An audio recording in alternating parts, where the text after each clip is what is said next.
Last night you had a fight. Except the other person doesn't know that. You were alone, in the shower, in bed, in traffic, and suddenly it started. Their voice in your head, the response you'd give, the argument they'd make, the perfect comeback you'd finally have the courage to say.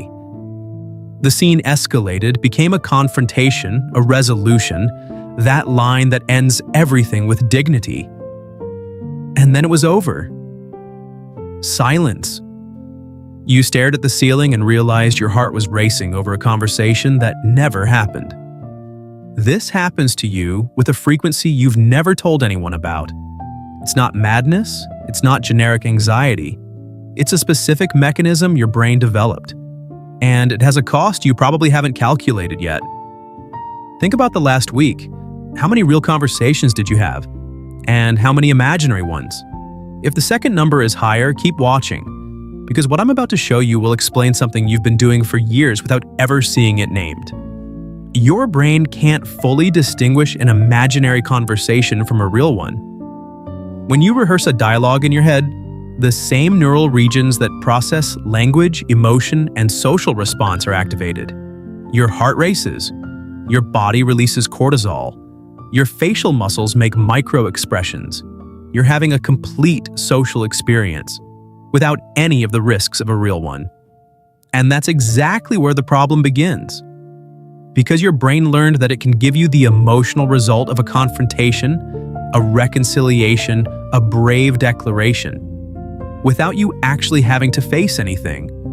No rejection, no judgment, no unpredictability of another person responding in a way you can't control. Mental rehearsal is a shortcut, and shortcuts don't build anything. Every time you rehearse and don't act, your brain registers a release of relief. The tension decreases, the urgency passes, and you go on with your day as if you resolved something, when in reality, you resolved nothing. The real problem is still there. The relationship still has that knot. The situation still has no answer. But you're relieved enough not to act. And the cycle feeds itself. The more you rehearse without acting, the more impossible the real conversation seems. The imaginary version becomes more elaborate, more articulate, more courageous, and your real voice gets further and further from that. There comes a point where you don't even try anymore. Not because you gave up, because the distance between the rehearsal and reality became too large to cross. So you rehearse again, with more details, with an even better outcome. And the real conversation keeps not happening. The conversations you rehearse aren't just confrontations.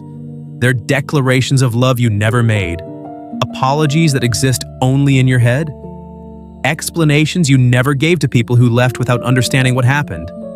You said everything you needed to say. You just said it to no one.